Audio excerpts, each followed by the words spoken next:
We are here with a very special guest. I'm very excited for this episode because it's someone I can also just rant with. Ed rants in the place. Eventually we got here. Firstly, how are you? I'm running around like a headless chicken. It never stops. It never ends. Yeah. But yeah, I mean, I'm excited for this. We've got a lot to go through, lots of different conversations that we can have. We're going to try and squeeze it into an hour. We'll do our best. We'll do our best. We'll probably fail at that, but it's fine. We'll try. It's fine. But I wanted to start with just the general, getting into grime from a young age. Like, what sort of, like, what was your way into the music as a fan? The first grime song I ever heard was JME at War. And I had that on a Nokia thing ages ago. You know when people Bluetooth you a tune? Yeah. And then someone, my best friend, Muno, shout out Muno, man, he sent me, he showed me on YouTube. And I was like, raw, like, what's this? And I didn't like, we rap in Britain? I didn't know that we did that. Yeah. Do you know what I mean? Because like all of your representations of rap are Americans when you're growing up at that age. Because I'm born in 1997. Yeah. So put that into perspective. And it was quite fresh at the time when it was coming out. And then like I think that developed a bit more for me. I kind of stayed in touch with it. But when I really thought that, okay, this grime stuff is really cool, it was two different incidents. One, JME was, I think he was rapping like Mario's Flag. And then P Money, he would like randomly have some like interesting gaming references. And like Dot Rotten, I remember this one Dot Rotten bar. The Long Lost Soul Reaper, I whip out the Zone Put Toe, and I was really into anime at the time. I still am. And I was like, raw, like I didn't know that rap had people that are into the same kind of nerdy things that I'm into. But they'll have them references, but they'll also be rapping the same greasy stuff on the same song. And I was like, I didn't know there were people like that. I'm like, this is really cool.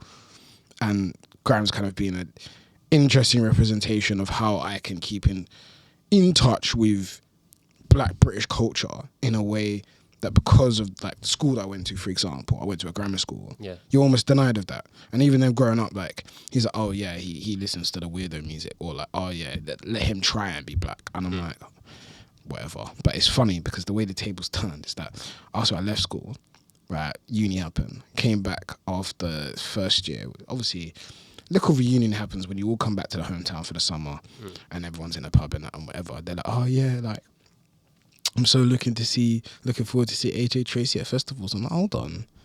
Yeah. I was listening to AJ Tracy in the school corridors at 16. Yeah. And you told me, stop trying to be black. It's not going to happen. What year did you go uni then? I was born 2002, so there's 5 years between. Would have been, I think 2015, 2014, I think. So you're like, we're talking like literally, you're listening to it at school as it's like getting there. Oh yeah. And then it's got there when you've gone to uni. Yeah. So I had the same sort of experience like at school. I think I was 13 in 2015. Yeah. Everyone was on the hype train of, the Stormzy, the Chipmunk and Bugsy beefs. Yeah. But then a couple of years later, they're like, oh, why are you listening to that stuff for? Listen to this. And I'm like, I don't care. It was interesting because like, even then, I think even then in terms of timeline of when I really found myself to be a grime fanatic was when Lord of the Mics 3 dropped. Yeah. And that's when, like, just before Lord of the Mics 3 is when I first heard who is now my favourite grime MC of all time, being Murky Ace. Like, he is my favourite grime MC of all time. Yeah. And there was just something about his cadence and his way with words. And I think Murky Ace is one of those artists that I think does poetic violence. There is a skill in making violence sound poetic. Yeah. Like one of my favorite Murky Ace bars is I come with a 20 decker Benson, might just survive if you're Kenyan. I'm like, what Jesus. Like, I don't know very many men in grime that can do that, really. So it's something that really drew me to him as an artist and as an MC. And his discography is mental, but that's carried on to this day. And I think it was really interesting seeing Murky Ace in that Rinse FM era with the AJ Tracy's and that lot, because he was kind of the leader of that era. That era then, I don't think there was a single grime MC that was active in that period that was better than Murky Ace, like on set. Like he was a madman at that period in time. And I think it was interesting because a lot of people looked up to him. Yeah. Like even then, like AJ's race is like, racing the South just like FT now when I got FT on an anthem. A lot of people looked up to like even just Merkier's family tree, so like Ego, Schiffman, all of those guys. And I think it was interesting that I got to see these guys on their come up. Yeah. So it was interesting that I kind of just almost looped in at an interesting time, you know, and it just stayed with me over the course of what, almost 2 decades? Yeah. So we're talking, because it's 2020. It feels like that era of grime was like last week. Yeah. But it weren't. It wasn't. It wasn't. It was like 15 years ago. Crazy. It makes me feel old. I'm not even old. Yeah. Like, it's mad. It was but like, if we quickly chat up on Lord and the Mites, because I know something you want to talk about. One of the things that you always hear people talking about, like, oh, when's Lord and the Mites coming back? What do you think would be, like, what relevance do you think it would have? So I think it's interesting because Jammer's recently announced that Lord and the Mites is returning again. And I heard this and it was interesting because I was at a UK Underground rap show. Shout out Patrick. It was for Patrick's birthday. He's a videographer, very well known in the space. And he was holding an event in Lewisham. It's kind of a celebration of Lewisham as a culture. As a cultural hub in London and in South London. And there were quite a few grime MCs there. Maximum did a set with a lot of new age grime MCs. So shout out man like N3, 28, Eze, Lewis Rico, a lot of them guys were there. So I got to have a chat to them. Nori was there as well. Shout out Nori. And I got to chat to them because, we were in the green room. I was doing some interviews and stuff. And I basically said, okay, would you be involved in Lord and the Mics? And I got some very interesting answers across the board. And my biggest point, and I think they very much understand this as well, is that if you don't get that generation of MCs involved as well as their fan base, this new Lord and the Mics will not work. No, I agree. You can't run a new generation of... Because that is always what made Lord and the Mics work. You got the latest and hottest generation of MCs involved in Lord and the Mics one way or another. So you have to find a way to get them involved. We can't have a lineup of Lord and the Mics where all of the MCs are above the age of 30. It will not work. And already been there multiple times. Right. There's no point, right? We don't need... Like, having one card on the lineup that is like a 1 or 2, maybe 3 at a push that are like veteran lineups or something that people who yearn for the nostalgia to come back, and some MCs that have been out of the limelight for a while and good to see them come back, like Criminal coming back, even though the response for Criminal hasn't been great and there hasn't really been that much passion for Criminal coming back. But sure, a Criminal versus Scorcher. Some people would probably enjoy that, but we don't need to pack the whole lineup full of it. So that's one. 2, I think grime's relevance is still pretty strong, depending on how you look at it. There's a lot of what you see in the UK underground. They still love grime. They still do grime. A lot of people don't understand is that people who like Len and Femi Guerrero also like Names Bliss, Sai Ming, and Paul Stephan, and Joe James. Yeah. A lot of people don't realize there is an intersection in those fan bases. So you think they want to see that? They would if the artists that they like and are around their age group are on it. So, for example, if Nori is involved in some capacity, they'll wanna tune in. Yeah. If N3 is involved, they'll wanna tune in. If 28 is involved, they'll wanna tune in. Now, the problem is not all of them would necessarily want to clash. For example, Duppy, Rents, Mike, of course, they're clashy guys. Kibo, they're clashy guys. Yeah. They'll want to do it, right? Or like, also another component as to why this to work, this cannot be just a thing where London just sits on it and just has everything to itself. You need to get like Mr. Success involved. He's been killing it on Pen Game, like the Manchester versus Birmingham clash that JK set up. Do you know what I mean? You need to go and hit up Desperate Robinson and JK and ask, okay, who do you want to come through? Right? You need to go and hit up guys like Shadow and ask them, okay, who's coming through in Knots right now? So like there's a duo called, I think they're called Way Too Knots. Or I can't remember, it's like a play on words with like Knots. There's a duo that Shadow and them have been champion. They need to be there in some capacity. Other word, all of those guys, producers like Frost, they all need to be somehow involved one way or another. This can't be a thing, because even then, if you look at the UK underground as a whole, one thing they're really good at is trying to get people across the whole country. Like even then, like SD Kid, massive. Yeah. from Liverpool. Probably one of the biggest artists. Right. And we the UK Underground has done pretty well to get everyone involved from all across. Like, shout out 13 Promotions. They run stuff in Manchester. And 3-2 is a great performer. He's been out there. They get guys like Sinner from London and Young E-Man from Sheffield, like Tebow as well. They're from like around like the Midlands area as well. So they get everyone involved. I feel like they need to do the same with this Lord of the Mics. And I think also there's an aspect of like, yes, Michael for them not want to clash, but some of them won't. Nori, he's not really a clashy guy.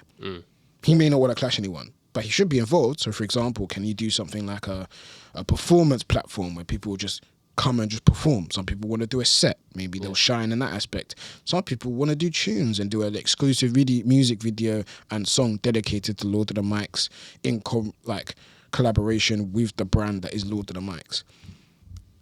Maybe they're better at doing that. So finding different ways in which to get different people involved. And yes, you can still have the clash element of Lord of the Mics. I'm not saying that should go away.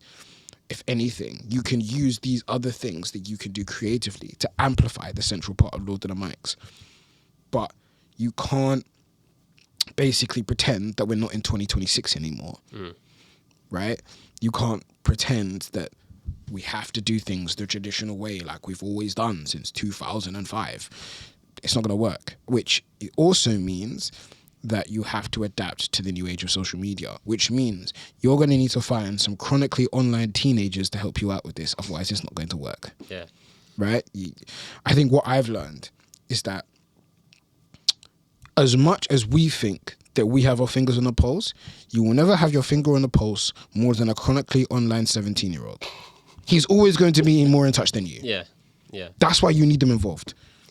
Right? Find them, see what skills they've got, pay them if you can, hopefully, and get them involved in this, right? Because it's not just a problem of youth not really being pushed in grime as MCs. You need youth on the infrastructure side. You need them on the business side. You need them on the marketing side. Because they're always going to be more in touch than you. They're coming to you for guidance. Yeah. They're not coming to you for fresh ideas. They've got all the fresh ideas.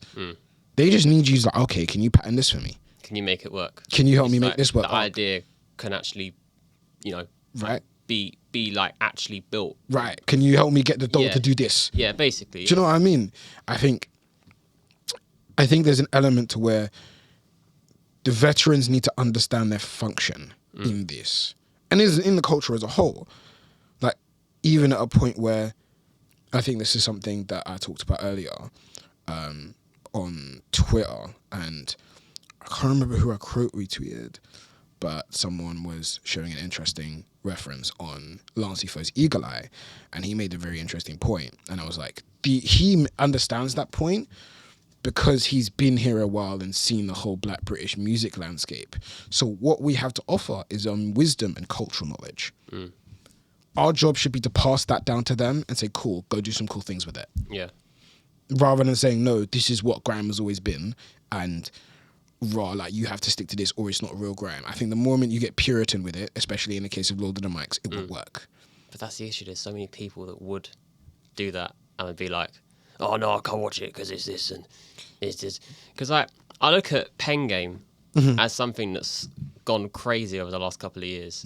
Like, do you think they should take, like, what do you think they should take from that? Because there are people who, if grime and Lord of the Mics goes down the route of it has to be exactly the same as it was, they're not going to watch it and they're just going to keep watching Pen Game, because Pen Game have taken like a lot of grime MCs. Like, you look at someone like Fendry, who's done well. Passive's done really, really Shout out Frizz as well. Yeah, and you look at they've got even like some of the Manchester lot, like Keem from like the Treehouse lot. S-Mac's gone on there and done well. I think Stretch DCM got on there. I know Trappy has. Yeah. Trappy I've seen. Trappy and Driz. Yeah. Did a duo thing, didn't they? And that went mental. That went mental. So like, there's obviously so much potential for things to blow up and people to make their names off of it. What do you think that, like, say if you were to like blend the two and take stuff from then and take stuff from Pen Game and then you make something, do you think that would be something they should look at? Do you think they should look at these other things that are doing well now? Definitely when you look at Pen Game, because my thing with Pen Game is that Pen Game is obviously run by people who know how the internet works. Yeah. Like, whoever is running Pen Game, like, because it's not necessarily Marks, it's people working with and around Marks. And he's delegated responsibilities to them, which means they have social media output that makes people want to watch it. It's well marketed. Yeah. Like Pen Game is a well marketed brand and product. Lord of the Mics needs to be the same. Yeah. And I think you just have to think outside the box. And I think with Pen Game, they thought a little bit outside the box. And yet again, the chronically online 17-year-old is thinking of ways of marketing that you never even knew were possible. Yeah. So that's why you need them. Like, even then you can stretch it like 21, 24 is probably the cutoff, I'd say, for this. And I think they still are young enough to the point where they still think ambitiously. Yeah. And I think that's what that Lord of the Mics brand needs, because we are seeing this new generation of grime MCs and artists, and they are ambitious. Yeah. Right? They N3 doing a whole listening party, dropping a mixtape, and then he has ambitions that he wants to be able to do that all across the country. Right? About 100 to 200 capacity venues across the country. We're seeing Names Bliss sell out Scala. Yeah. And Paul Stefan and them not doing Europe tours. Joe James is out there. He's doing a madness. Like, yeah. Do you know what I mean? So I think the average grime artist now in these various different generations, like the last 1 or 2 generations, has become very ambitious. Yeah. And that's a great thing. And you just need the infrastructure to support that ambition. Because what happened with the generations before, when the MCs were ambitious, they realized, wait, there's nothing here for me. So they leave. Like H left, AJ left. Yeah. They just leave. Kid Bookie, he left. Masterpiece, he left. They all just leave. Right? And Big Zoo, to an extent, like, he didn't necessarily leave, but he basically said, I'm not going to just sit here and be a purist because there's more than I can achieve out there. And he went and did it. As much as people may feel a way about Stormzy, and in terms of his different, where he's transitioned in terms of sound, and he has very much wanted to elevate to being a global pop star in that sense. Yeah. You have to also realize that what Stormzy wanted to achieve is bigger than grime. And he could. And that's a hard pill to swallow. He also could have. It's a weird one with him because he obviously. Because my thing is, the rest of the gen that he came up with did not benefit from his rise at all. No. Because what he could have done, and what I hoped would happen, is that all the MCs that I really liked in the same era, which I think are actually just better MCs than he ever was, he could have pulled them up with him, and he didn't. Yeah. That's what I mean. It feels like he could have gone on and brought stuff, and to an extent he was trying to, but then he sort of took the backlash and was like, okay, fine, forget all of you lot. Yeah. Even the people that came up with, like, not came up with him, but like, you know, there were people around him. They were coming up at the same time. Yeah, that weren't doing that. I think come up with him is a good point. Like, because they were all on the same sets, they were all dropping EPs, mixtapes at the same time. It's just he was the one who was the most marketable, so the labels picked him. Yeah. That's pretty much it. He's the one who looks the best in an Adidas advert. So they picked him. And that's okay. It's not really necessarily a slight on him in terms of talent. It happens with every single generation, every single scene that gains mainstream attention. The music industry, in terms of the big labels, they pick their golden boy. And they say, this is the one. We'll have this one. Right? Drill, they pick Central C. Yeah. Right? And it seems with the UK underground wave, is quite a big scene anyway. It looks like they might pick SD Kid or Fake Mink. It seems they're going to pick one of the two. Didn't SD Kid sign an absolutely massive... Yeah, but even then, we'll have to see how that pans out. There's a lot to do with that deal, how it's going to pan out, how it pans out in the landscape, etc., etc. Who he's still currently signed to, etc., etc. It's a lot in terms of that. But even then, this latest generation of grime, it's going to happen again. They're going to pick their golden boy. Who knows who it's going to be? Or it just stays within our control for once. And that would be nice. Yeah. Right? Because most subcultures do this cycle, right? It builds from its birth and conception. It gains traction. It goes into mainstream spotlight. The music industry rinses the cultural capital for all it's worth, drops it, it plateaus again, returns to the underground and to the subculture that they originally belonged to, and they get to rebuild it again. It does this cycle over and over again. Yeah. Sometimes it just stays in the subculture and it grows within that subculture, right? For example, drum and bass is a weird example. Yeah. Drum and bass has gone through this cycle multiple times, and it's almost been this case where it's kind of back in the subculture, but also booming. Yeah. It's not quite drum and bass songs are charting again like Wilkinson or DJ Fresh, but even then, those guys are still about, and they're still very much on it. Okay, we'll play a little headline, but the new ones are still coming up, and we're still happy for them. Yeah. So, and even then, there's still complaints that drum and bass is getting a bit stagnant. That it's the same guys on the same lineups over and over. There's still those complaints. So the bottleneck still happens. So it's just a cycle of genres, and I think grime had this cycle of genres, and I think people didn't know how to take it when it happened. Yeah. People didn't quite know how to figure it out. Do you think we're out of that? Yes. I think we're out of the mainstream cycle and we're back in, like, it's back in the subculture where it belongs. Yeah. Which is why, like, when people did the whole grime is dead thing, no, grime isn't dead. It just completed the cycle. Yeah. It just went back round to the point where it's back in the underground and back in the subculture where it belongs and really building itself from ashes. Yeah. But you have to rebuild it correctly. I think one thing that usually a lot of subcultures that end up doing better within the cycle, they use the opportunity, but when it gets the mainstream attention, they use this opportunity to build an infrastructure for itself. Yeah. Drum and bass has its own infrastructure. Dubstep has its own infrastructure. Grime failed to build its own. Why do you think that is? Well, Cadell's episode of my podcast comes out soon. Okay. And his idea is that basically the oldest did not boss up. They just basically didn't boss up. Because you can go to drum and bass and there's about 10 different drum and bass labels ready to pick up the best new thing. They'll get you on every lineup. They'll help you out on Crewcast or whatever. There's so many different platforms. They'll get you on so many different festivals, so many different raves, etc., etc. They'll help your album roll out. They'll help you shoot videos. If you need a vocalist for any of your tracks, they'll help you find that. There's all these things, all this whole infrastructure. Yeah. Grime doesn't have that. That's the biggest problem. I think this thing you spoke about in that Twitter video that I watched. Because, and I know obviously there are a lot of people that try to give you stick for that, and I was like, no, because he's totally right. There's not, and I've had a conversation as well. Yeah. The last podcast I filmed here was with the guys that run my radio station, Dalton Radio Live, and he was saying that there's a lot of olders who aren't really active in helping people. Yeah. And it's not like you have to sit here and be like, oh, these people just begging for help. It's like, no, but you're talking about people that want to make a name for themselves, have the talent, but just don't know what avenue to go down. It's not that they don't know what avenue to go down. They know where they want to go. Yeah. But they need the tools can't do it yet. to help them get there, but you don't have anything to offer them. So they're like, screw this, I'll go on my own. Yeah. Because even then there's a lot of elements where it's like, okay, cool.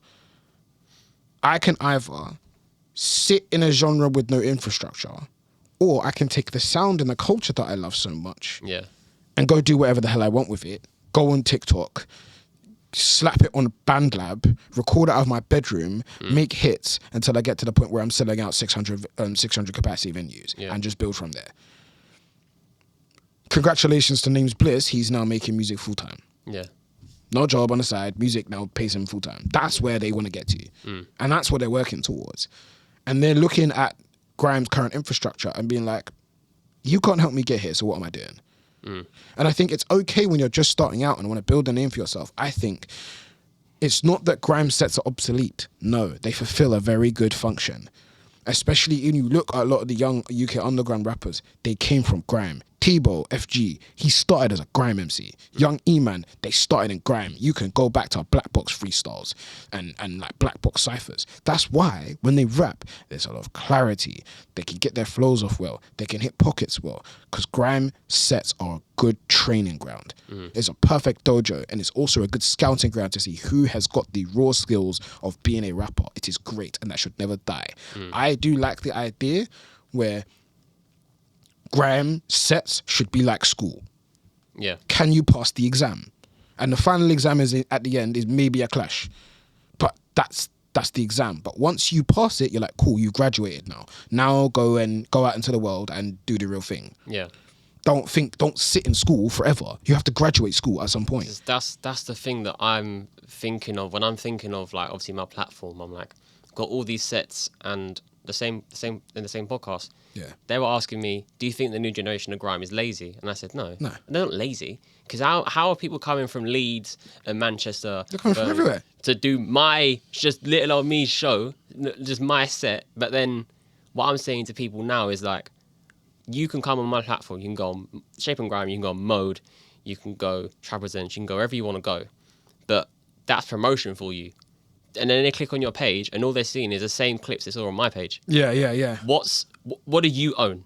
Yeah. What's your content? What have you got? What have you got that you've done for yourself? No one's gonna look at you spitting the same bar on 3 different sets over 3 different tunes, but then there's nothing. No, they will for a bit. They will for a bit. They will, but for a year. Yes, for a year to 2 years. There's people that but then it starts to get to 5, and then you're like, ooh, what's? There's people I know and I have on that still don't have a project out, and I'm like, come on, man. There's people that I'm good friends with that I'm just constantly on their case. Put a project out. But I think it's just like you. And to be fair, some people are like, yeah, okay, cool. I'm gonna stop doing the set for a second and just focus on the project. And you're seeing a lot more focus among various different MCs, you know. And I feel like I'm taking a look at like Kibo's Quenlatarian rollout. That's been really good fun to watch. I'm really looking forward to see what he's doing. Mike, of course, looks like he's rolling out something. That looks really good because Michael Force has been one of my favorite MCs for a while. He is cold. And just seeing these guys rolling out stuff, and I think is partially an infrastructure problem because they're like, if I want to go and promote this mixtape now, where am I going to go? Who's going to interview me? Who is going to... Like, I could get some producers, but who's going to help me distribute it? Who's going to help me raise some money for music videos? Who's going to help me shoot these music videos? If I go into grime and ask around, there's hardly anyone. Yeah. It's just no one really around. There's not really a platform that I can really do like an interesting like content thing. There's not like a, you know, like even then you're seeing like, even with drill, they had these interesting show like boot-ins where they would go to like some side of countryside with like rifles and do some like clay pigeon shooting or something stupid, something that just gets the promotion. Or like they'll do an interview with Fumes and they'll do this like thing that's Drill Kitchen. There was this one where like Quangface was on this like cooking channel. Yeah. Right? They don't have things like that. Like even then you could do some fun things. Why don't you just have like a really fun thing where you just get a bunch of grime MCs and you get them to play 5-a-side in a pen? That's what I want to do. But people, that'd be fun. I think they would enjoy it. Do you know what? I think people are so, and this really annoys me, I've said this for a while. People are so scared of showcasing personality sometimes, and I'm like, come on, man. Like, let's just do something silly. Like, but even then, like when you look at the grime MCs specifically from the Rinse FM generation. Yeah. That have done well, it's because they had social personalities that they showcased. Yeah. Like AJ Tracy loves going and talking about how he loves playing League of Legends. Yeah. Big Zoo, he's got a whole talk show. Big Zoo's a chef. Capo Lee, he's doing great. Yeah. Like he's doing great in that kind of drum and bass, garage, dubstep circuit, but you don't get there unless you really put yourself out there. Do you know what I mean? I do think there was one, so your Letter to Grime thing that you put out, there's one, like I think Just Rival said it, there's a lack of journalism in the scene. And it's weird because obviously that was my thing when I was at Grime Originals, and then when I moved over to my own platform, I was just writing articles and written content was everywhere for me. That's what I was doing. And I felt like it was a lot of effort and not as reciprocated as it should have been. Yeah. Whereas now I'm like, okay, cool. I can do all these sets, but I need to focus on this kind of stuff because this is what, A, interests me, but B, even if it doesn't get the same views as a set because there's not as many people involved in it. Yeah. There's still a platform where I can interview anyone, and I think that's so important. And then figuring out, okay, cool, I can clip this. That is 10 TikTok videos. Yeah. 1 minute 30 to 2 minutes. TikTok videos, boom. Some of them will go viral. Oh, who's this guy you're talking to? Or it's like Still Not Max or Seb Concerts or Fake Trainers. Loads of those kind of guys within the UK underground, and just having guys like those. But here's a thing, there's also a hard pill to swallow. On that side of grime that those lot are on, right? they kind of have to understand that journalists go to where action is happening, when things are happening, when developments are happening. If there is no journalism there, it is because there is nothing of interest to do journalism about. Yeah. If there was things of interest there, they would be there. But they're not, because there isn't. Do you think that...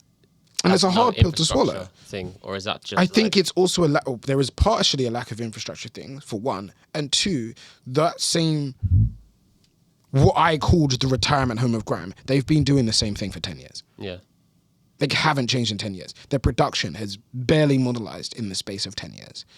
It's trying to. I still don't think it's too little too late. You know? People are... a lot of grime fans are like, raw, I'd love to hear my favourite old school MCs on modern production. They want to see it. They want to hear it. So it's not too little too late. You can still fix this. Yeah. But do you think that, like... Is that just like a snobbery thing? Because you'll see like a... I think it's puritanism. You'll see like a Silencer album, and it's got all the same guys in it. And someone I know, and I'm not saying I believe this, but sometimes it's probably true. He's like, he's a DJ, I know, he can't stand Silencer because all his beats sound the same. And I'm like, I get it, because like he's good, and I've seen him do a couple of new things, but he put the album out and he was like, I couldn't stand that album because it's just all the same stuff. But I'm like, he is good, but I kind of hear what you're saying, because they're the same MCs that we've heard for however many years. All the drum patterns are the same. All these other things. And it's like, there's so many other producers out there. Yeah. But then also, I kind of feel like there's a new wave of grime. There's a typical grime DJs that play new grime sounds, and then they all sound the same. It's always like, it's like in between dubstep and grime, but it's just noise.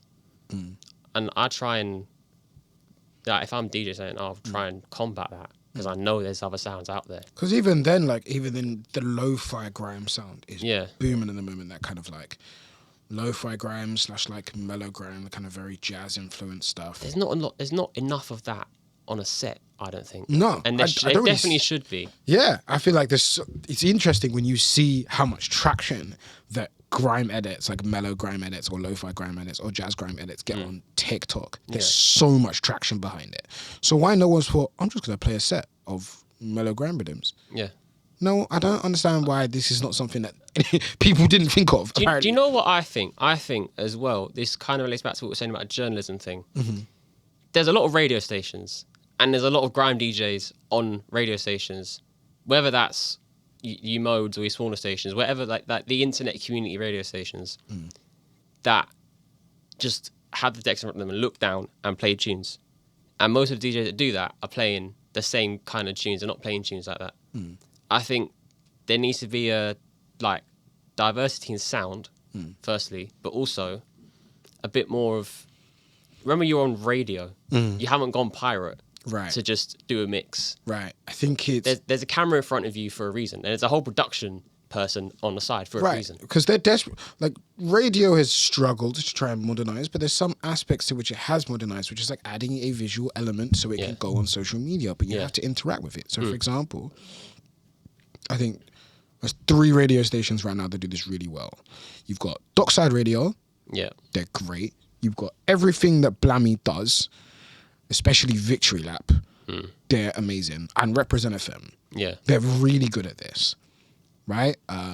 Glory is one of my favorite presenters on Represent FM. She does really well, making guests feel at home, so much to talk about, and then she spins some tune as well, and there's a lot of DJs on Represent FM that I think are cold as well.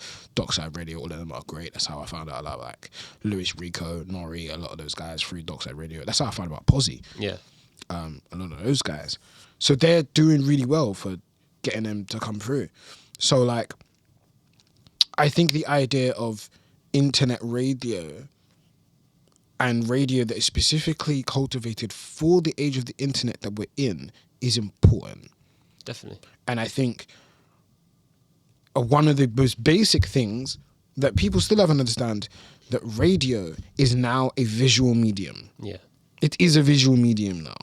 That's just what it is.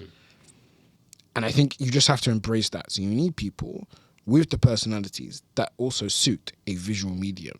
You just need your DJs not to just be good DJs, but also be good performers. Yeah. Right? So I think that's something that radio needs to figure out. The radio stations that have figured this out are good and will continue to thrive, and the ones that don't will die off. Yeah. Or maybe they won't die off, but they won't ever get past the point. Because there are stations like Mode that will continue to, everyone will think, oh yeah, Mode is our going to do a set. That's like the thing. But I don't see enough of people on there. Do you know what I mean? I see the artists, I see the DJs, but I don't see the people. Like you're saying on Represent, you speak to people. When yeah. Here's the thing that the reason why I say die is because in order for something to have continuation and survive, you need the previous generation or the incoming generation to pick up where you left off. Yeah. If there's one, nothing for them to pick up, or two, nothing that's interesting enough for them to pick up, it will die because the next generation won't continue it. This is how traditions get passed down and why they are traditions. Traditions' survival rely upon the next generation picking up said tradition and passing it down to the next generation that they have. But if the next generation doesn't pick it up, it will die. Yeah. So that's why I say that these radio stations will die. For example, if it's one of those things where if you still rely upon the same type of audience that aging with you, they won't be around forever. And even then, you're trying to market music to a demographic of people that actively go out of their way to tell everyone that they don't listen to new music. And they're proud of that. Yeah. So what use are they? Yeah. How is a young grime artist and MC trying to put himself out there like, yeah, I'm making new music? How the hell is he supposed to make a living marketing to people who go out of their way to say, but nothing will be good as back in 2006, so I'm not listening to this rubbish? Why the hell is he going to sit in a scene where the consumer base in the scene does not want to listen to new music? Yeah. How does that help him at all? It doesn't. It's screwed. So it's like, so I'm literally just going to sit here on these sets and just rot away. Because even then, the radio's audience doesn't want to hear me. And it's not even the radio's fault. Well, it kind of is actually, because if they fail to pivot to be able to actually cultivate the next generation of grime fans, because they do exist. Yeah. I go to N3. I went to N3's listening party. Yeah. Packed out full of young people. Yeah. Hardly anyone there under the age of 24. Yeah. Like over the age of 24, sorry. Hardly anyone over the age of 24. Like young people still interested and still love grime. You know, Tribes Presents, been to a couple now, same thing. Right?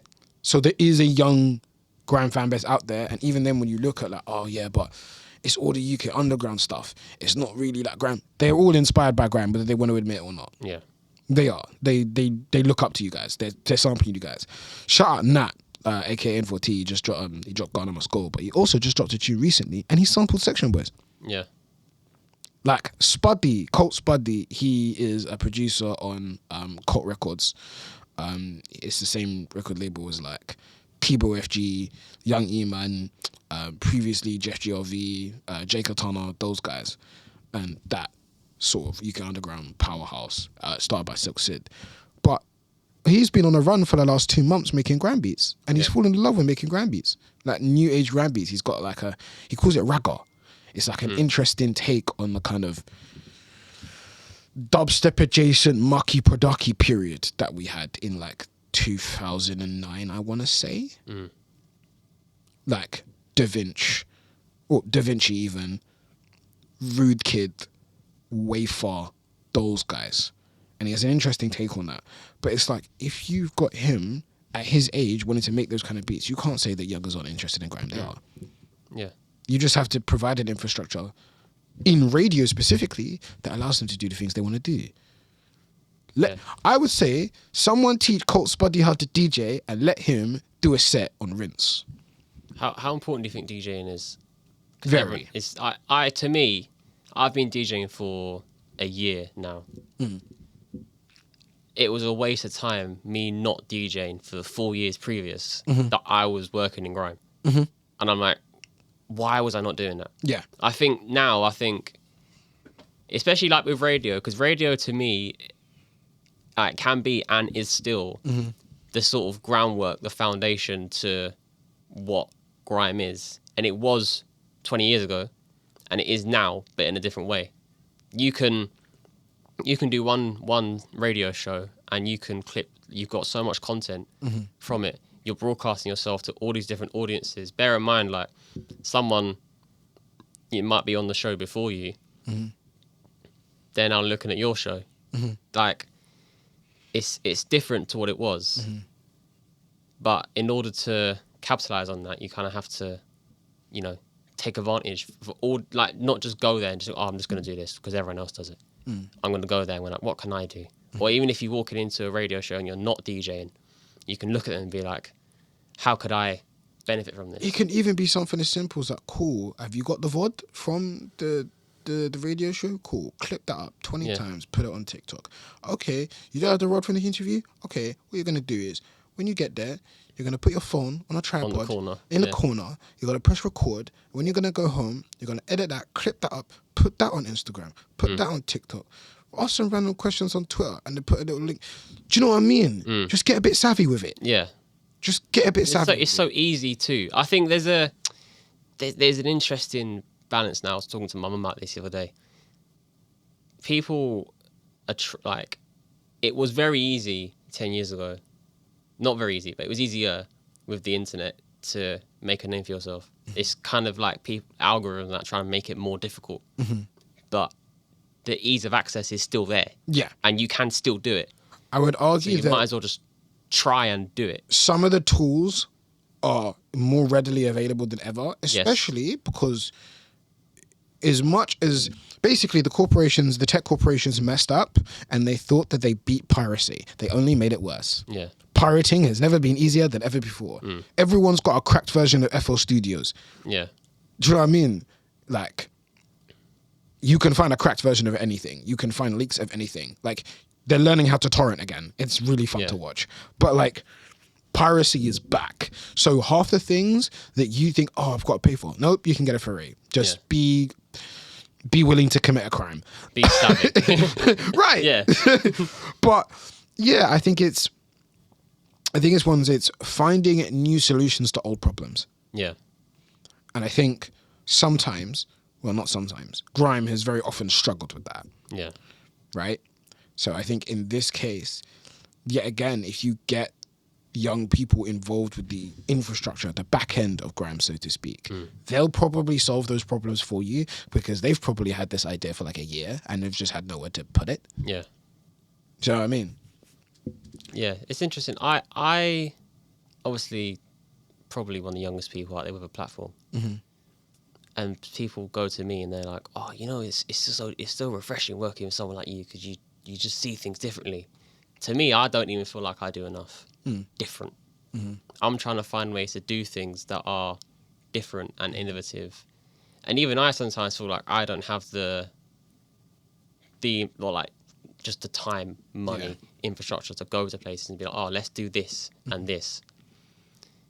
But then I look at what people have done for the last 10, 20 years doing the same things. Like, you go to grime events, like the big, massive grime events to me are tiring. Because sometimes I feel like it's similar lineups, similar beats you've already heard, and it's like, okay, cool. It's almost like you see which MC grabs the mic. It's like, cool, I know what bars I'm going to hear for the next minute. It's repetitive, isn't it? It gets very repetitive. Like, someone who's autistic, like the autism, he would love it because I know what's coming. But at the same time, it's like the guy who runs a radio show, Camel. He always makes jokes about, we're gonna get D-Double out the freezer, we're gonna get him out the wheelchair, stand him up, wheel him onto stage. He spits his like Street Fighter lyrics, goes back in the freezer until the next event, and it's like, it's right. And I think it's also interesting that the audience for those very specific shows is people that, yet again, don't listen to new music, very much have strong opinions on grime, but don't really participate in it much. Yeah. But they'll go and do a big grime originals or whatever once a year, maybe twice a year. And that is their contribution to grime. It's not enough though. But it's not even that's not enough. As consumers, marketing to them doesn't really work. You can't really go anywhere. They don't listen to new music. They don't buy albums. I've just figured out what streaming is. They've only just figured out what streaming is. They don't buy albums. You're trying to push your Bandcamp onto them. That don't work. Because yet again, they don't really buy music like that. Yeah. So what are you trying to do? Right?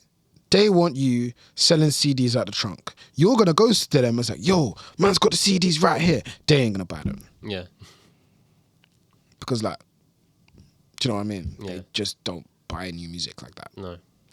But I think sometimes it is an outside of grime problem. I think this one specifically is because Lancey Foe just dropped First Degree 2 and he basically put it on Untitled for $6.99 as a like direct to consumer sort of thing. And people are still having a lot of hang-ups like, should I really pay $6.99 for an album when I could why not just put it on streaming? But it's just like, for me, it's like, oh, okay, this is just like you go to HMV and buy an album. Yeah.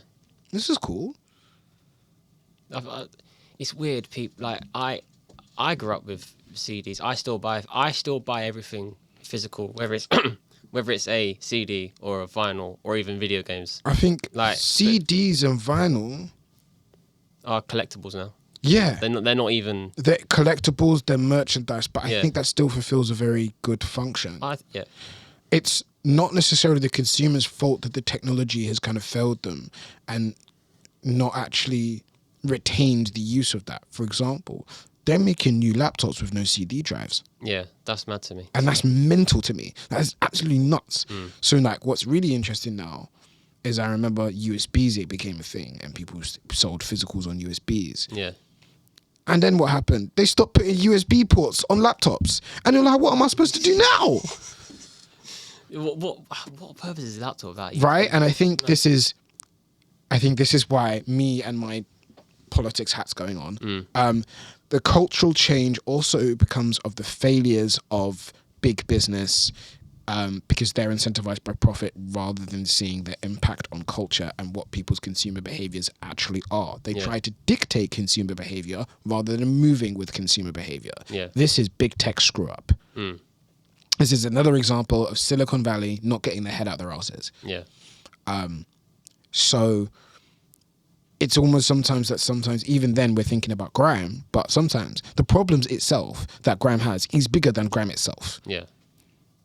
So you kind of have to think big picture a lot of the time. I think the thing with new music can also be related to outside of grime because I think people in general just like nostalgia trends all the time. And on one hand, I get it, but on the other hand, it's like it's pointless. I think it's one of those. I'm not 8 years old anymore. Yeah. Like I'm not. Even if I look at video games, like I'm not playing the Wii anymore. I can rant and rave about how much better things were. I said to my brother the other day, there's one game that he was talking about is Mario Sports Mix, and I said to him, last year I went back and played that game. It is crap. There is nothing. It was fondness of your childhood. It was fun when I was 8 years old. And I said I went back and played it, and there is nothing to do on it. Like 2016 Afro Swing is is nowhere near as good as Twitter loves to describe it. When we talk about 2016 Afro Swing and the fondness and the memories, you're talking about the top of the genre, the M Hunchers, the Nave Smalls, the Young Fumes, right? These are the ones they remember because these are the ones that had all the bits, the Young Banes. Even then, the lower down the rung you go, the more you realize, Jesus Christ, the majority of this was absolute rubbish. And it was basically just xylophone and loads of reverb and people who couldn't sing or structure songs well. It was actually quite horrific when you go back and look at a lot of the YouTube uploads on Mixtape Madness, Link Up TV, GRM Daily of the majority of Afro Swingers genre. It was pants. It was actually horrible. It was being carried by like 10 people, maybe 20 at a push. And even then, they couldn't continue it on because it massively plateaued because they didn't really develop much. Conceptually, creatively, musically, sonically, lyrically, they didn't really develop much. So it's a it's a weird one. I don't know why I randomly said M Honcho in terms of like that's more trap wave, but the point still stands. Yeah. Right? Even then, we're looking at, oh yeah, like the UK failed notes. No, we didn't. His music just stopped being that good. That's all that really happened. It just plateaued. Yeah. Same happened to Young Bane. We got as many hits as we could get out of them. Their music plateaued. They fell off, just like many artists in many other genres do. Yeah. But it's just times. It's just time. Things come and go all the time. Right, it's just time. And even then, you can look at grime and have similar things. Like, they hadn't figured out how to write songs yet. Yeah. It was, but it's not going to be, grime is never going to be as good as it was back in 2006. The songs weren't great. They hadn't figured out how to songwrite well yet. People like, because a lot of feedback that you got from that thing was like, but grime doesn't need to be this. And it's like, do you not want the people that you're around on a set to be successful in some good sort of stuff? Yeah. Because because I think Cadell put into perspective, and I think it's another thing that's going to come out on my podcast when we're talking about it, he was saying, we both call it a retirement home for different reasons. He calls it a retirement home because a lot of those MCs are starting MCing at 35, 36, 37. And they're like, okay, if they're starting at that time, when they're at Cadell's level, when he's got multiple projects, like Merkier's level, multiple projects. I don't know how Merkier hasn't done a tour yet, but when you're on that lame bliss point, where you're however many years in the game since he dropped Style and Grace, and now he's selling out Scala, that is over a course of almost 10-year journey. And if you started at 35, how are you going to be when you get to that point? What, 45? Pushing 50? Yeah. That, do you know what I mean? And then who is going to be sticking around for that journey? If you started at 35, because even then everyone's going to talk about, but young rapper, the older rappers in hip hop, they're doing great. Yeah, but they didn't start at 35. No, they started at 20, and they built themselves over 30-year careers. That's why they've earned the reverence they have now. Yeah, like these guys didn't start rapping at like a middle-aged, like they didn't start rapping out of what is seeming like a middle life crisis. Because you look at some of these sets and you're seeing some of these guys on these sets, I'm like, you're having a middle life crisis. We're just watching you have a middle life crisis on a mic, bro. The same set, like stuck in the same place. But it's like, you as a new MC, I have to listen to how you're a bad man and you move boxes and you're 36. It's dumb, innit? Are you not an adult? I'm expecting this from teenagers. You're an adult with kids. You know what I mean? Right? It's a youth, it's a rebellious movement and always has been. I'm not here to see you get into your childhood rebellion at the age of 35. That is embarrassing. Do some grown man stuff. Yeah. Right? As much as I have my problems with Reg 32's music, that's where I want you to get to at that age. Growth. Even Scorch is doing a bit of it. He's having a good time though. He's having good fun. He does dip into that sort of stuff every now and again, but also he does rap about the life lived. That is still a life and environment that he's surrounding himself with, so he's going to rap about it. There's still growth there though. Yeah. Do you know what I mean? So it's like, be an adult. I'm not here to watch you have a middle life crisis on a set. It's not like you can't do it. It's not like it's not think doable. As well, what gets me is that it seems to be a character for so many people. Yeah. It's like you're not really doing that. You're just doing it. This is what annoys me about people in the because people forget I've been working in grime for a while now. Yeah. Right. This is my 3rd year of video content, not even just yeah. written stuff. And I'm like, I've seen hundreds of people exactly like that. You don't have to be like that.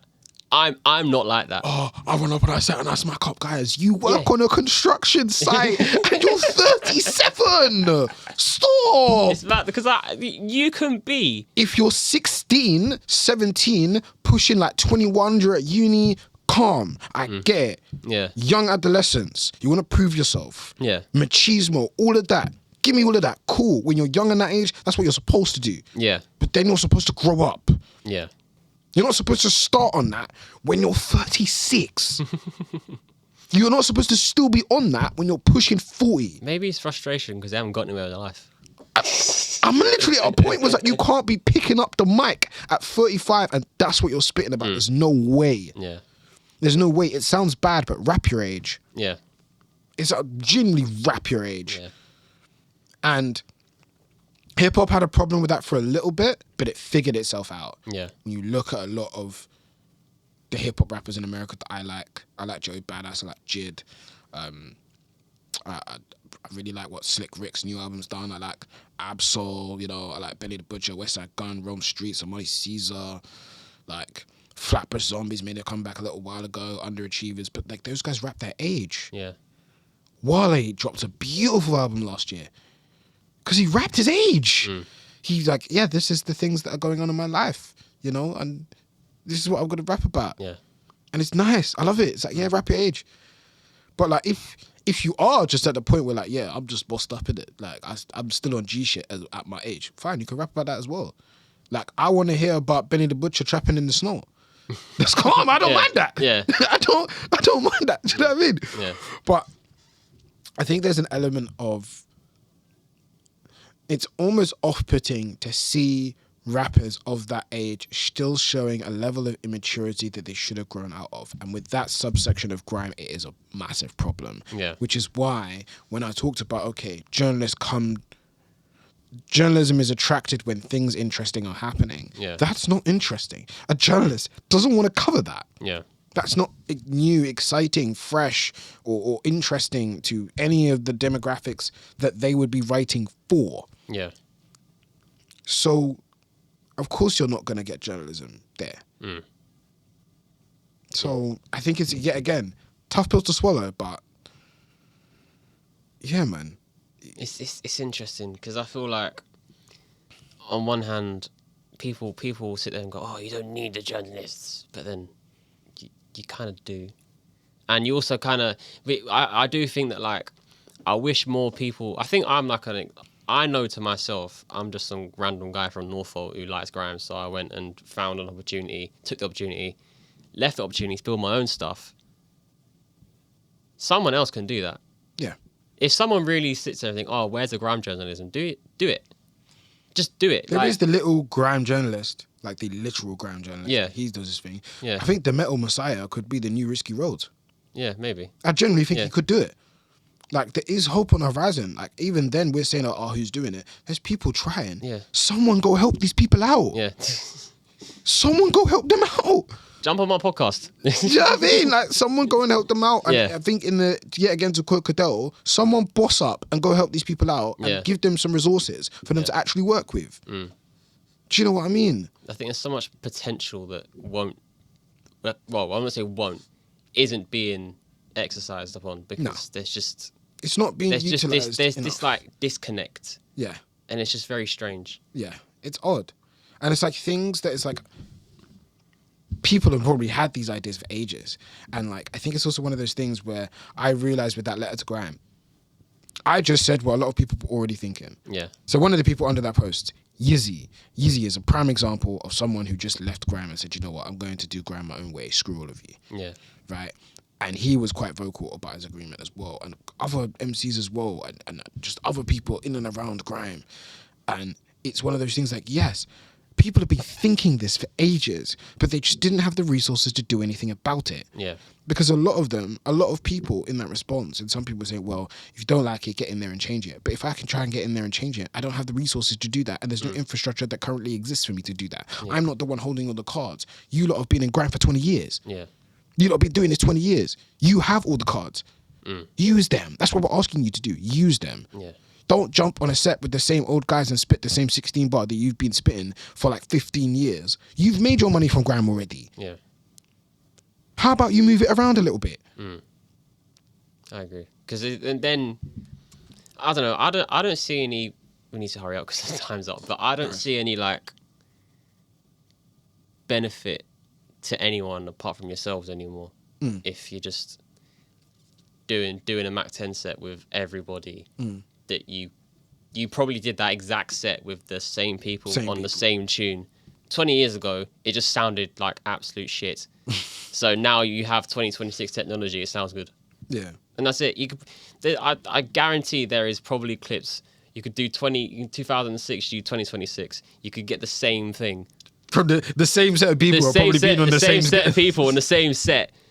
It's just this one was in some dodgy flat in Stratford, and this one's got Mac 10 outside with the wireless DJ controllers. And I like Mac 10. I like what he's doing with Mac 10. I do, because that's not Mac 10's fault, by the way. I'm not cussing out Mac 10, because Mac 10 does have a really good platform. Platforms because are lots of different people. Let's roll on the next set of people as it goes. And I think Mac 10 does really well with that. I've seen N3. Yeah. I've seen PK on there. Yeah. Like, I've seen him really trying to break. I've seen Mike, of course, on there. Like, he really does help just rolling the new set through. Practically everyone I know literally on a Mac 10 set. So, yeah, I'm not cussing out Mac 10. Because he's just an example, because he has everything. But I think it's one of those things, like, someone get in there and go help him out. Yeah. Someone help him out. So I mean, I think it's like also one of those things where even then put it in this way in terms of youngest bottom up. And Cadell gave me an interesting example. He said, okay, there's a guy in the UK underground, this kid, his name's SQREd. It's like, cool. If I went to SQREd and said, okay, do me a song and I'll give you $3,000. SQREd's like, you only want the one. You can have 3. Well, can we not do a 3 for 5 deal? Do you know what I mean? Yeah. That's what they're gonna say. But there's no one who's gonna go around to an Amzino and say, yeah, do me a tune, I'll give you $1,000. There's no, like, you don't have to say, oh yeah, I've got to sign you to some big label dude. It's like, no. You do a tune for me, I'll give you $2,000. Or I'll give you £500 for a tune. Yeah. You know? Cool. Do you know what I mean? It's just, it's also just a bit of hope. Being like, oh damn, I can get paid for this. Even then, they're going to a lot of these sets, and the sets, not so much, okay, because it's easy to get on a set these days, right? You don't have to pay subs like back in the day to get on radio or whatever and pump loads of money to get like even in the door or get like a music video on the TV, right? You can just call up the DJ and say, yeah, I'm coming on. Yeah. Let me on there, right? But it's like a lot of these shows that happen, the youngers are expected to spit for free. Yeah.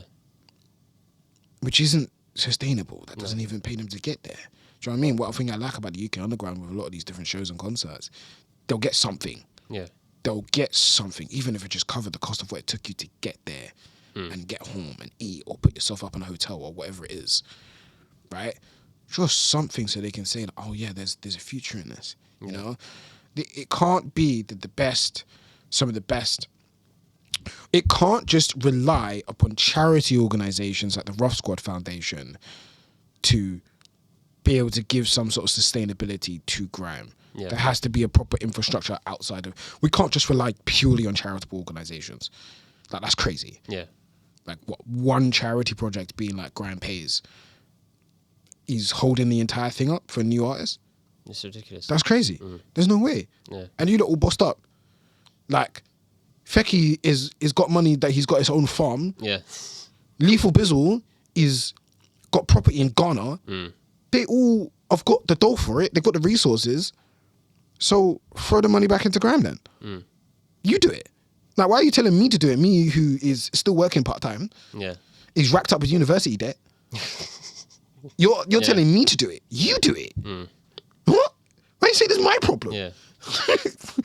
It's not. It's like, even someone like you, like, you're still shining light on people. I'm still trying. You're already doing your thing. You making that video. That video wouldn't get anywhere if you weren't already doing stuff. I think it's one of those ones where it's just like, Cadell said this to me, a couple of people said this to me. It's like, someone had to say it, and that person was always going to take the lashes. Yes. It just was you. Yeah. And that's okay. And I'm like, fine, I'll continue taking the lashes. But as long as it means that we have to have the conversation now. I've taken the lashes to get the topic out there. Now we have to talk about it, and we actually have to do something about the problem. Act on it. Instead of pretending that the problem doesn't exist. Yeah. Right? Now, it's not a problem where, oh yeah, grime's going to be dead tomorrow. No, the problem is grime won't be where it should be in 10 years' time. And I still want it to be in 10 years' time. Yeah. I want the next set of grime artists, grime MCs, and grime fans to have something to inherit that keeps it going. That's what I want. Yeah. And at this rate, it's not going to happen. Yeah. So, that's the problem. And that's the perfect way to end the podcast. I'm so annoyed, man. I had so much more to talk about, but we will potentially do a part 2 one day at some point. Definitely. Because that was enjoyable. But yeah, that was this episode of Shapin Grime Podcast. We've got Ed Rants. Go check out all his socials, his podcast, Breaking Even Podcast. Podcast to Cadell coming soon. When's that dropping? Do you know? That should be out by the time this comes out. That should already be out. I probably going to put this out next week. Yeah, that'll be out. Okay. Then go check that out after this. I'll link it in the description, all sorts. But yeah. This is going to be a monthly thing. I know February didn't have one, but there's going to be 2 in March to make up for it. So keep it locked, Shapin Grime. Let's get out of here because I don't want to get charged extra.